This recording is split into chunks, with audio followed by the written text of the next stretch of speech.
works cited, meaning to say from A to Z. So your resources from A to Z are arranged alphabetically. Next, references. References is arranged alphabetically by author last name. So yung references naman, it is also arranged alphabetically, but take note, what is written first is the last name of the author. For example, my name is Juby May Huagan. Therefore, if I am the author of that book, it will be written as Huagan, Juby May V. So that is reference. And lastly, bibliography. Meanwhile, it's a list of all the material you have consulted in preparing your essay, whether you have actually referred to and cited the work or not. So, pag sinabi nating bibliography, for example, I asked you to write an essay about a certain topic. So, in that essay, you read books, you read articles.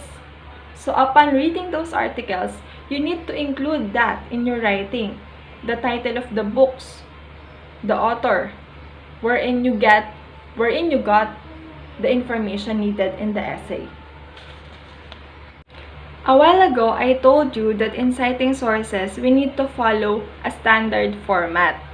So, a standard format consists of elements. So, what are the elements?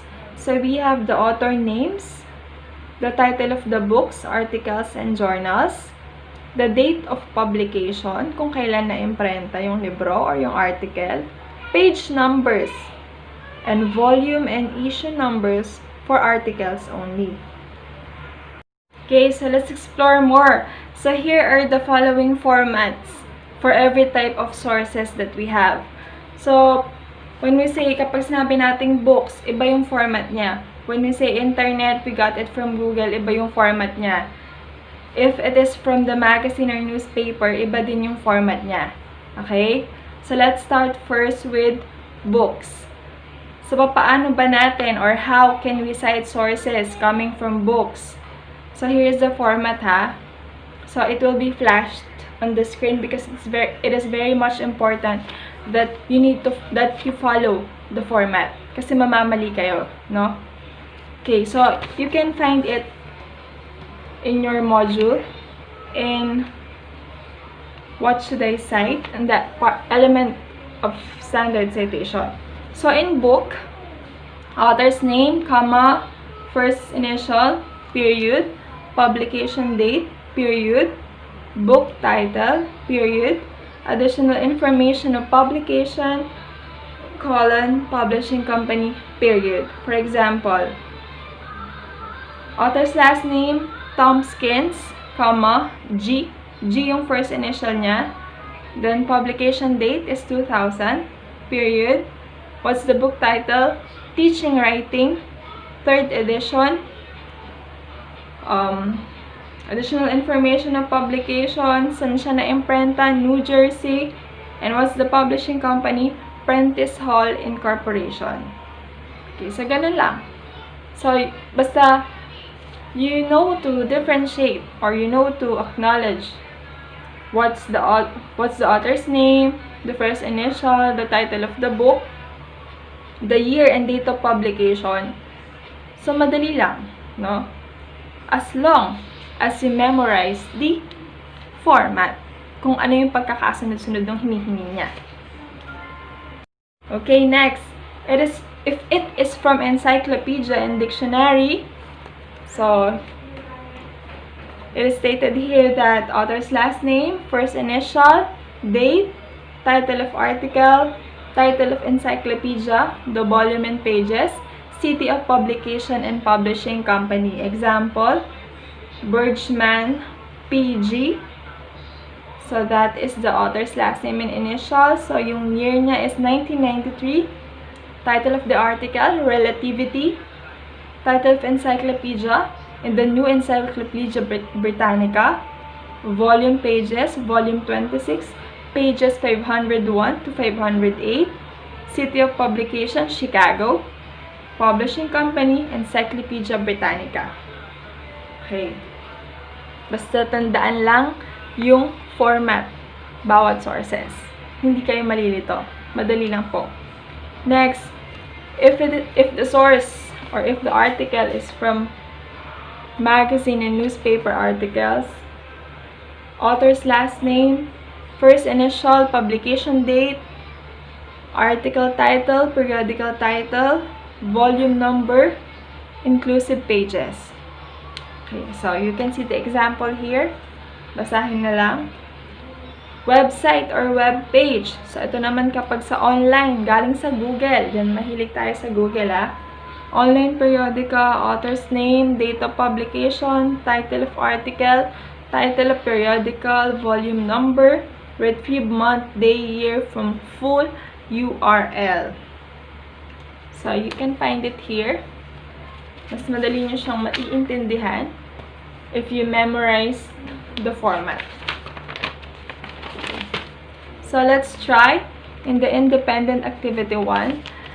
So, before that, before I tell you what you will answer, so I will just give a short recap of what is citing sources, no?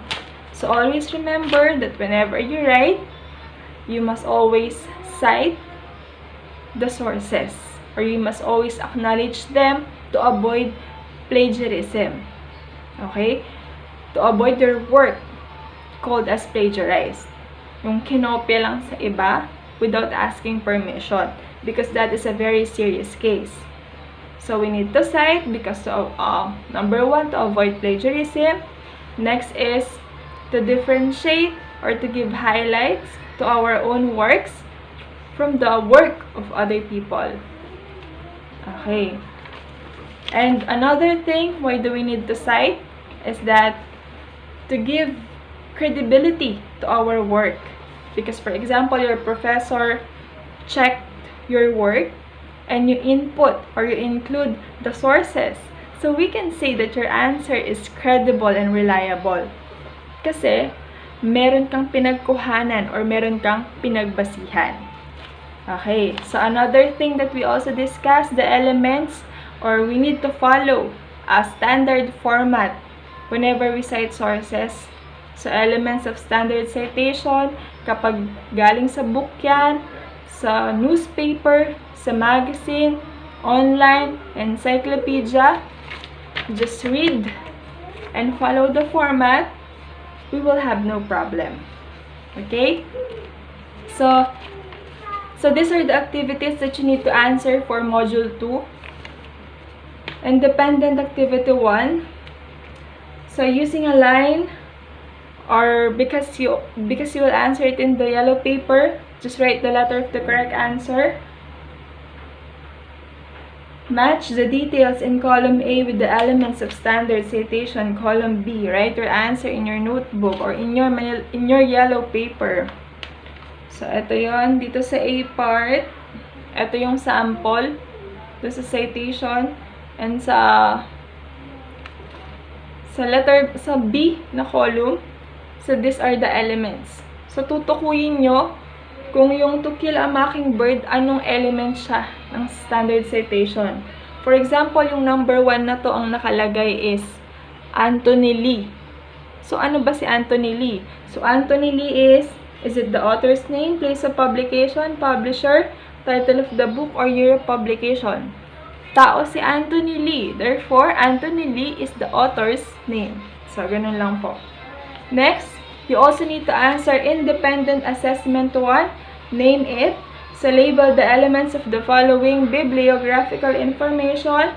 Write your answer in the yellow paper. May nakabox dyan. For example, in number 1, what's boxed is tumor jade. Tumor jade. So, ano si tumor J? Anong element? Okay. Bonus na yun, Tumor J is author's name. No? So, ganun lang. So, number 2, ang nakabox ay 1993. So, ano ba yung 1993? Anong elements yun? What do you call that element? Third, culture shopping. Fourth, the electronic text. Fifth, 28 to 31. So, in independent assessment 1, You just need to identify again what element of standard citation based on bibliographical information.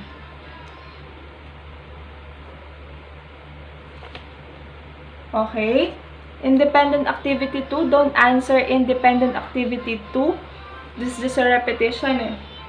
Next, proceed to independent assessment 2. So, it's your choice.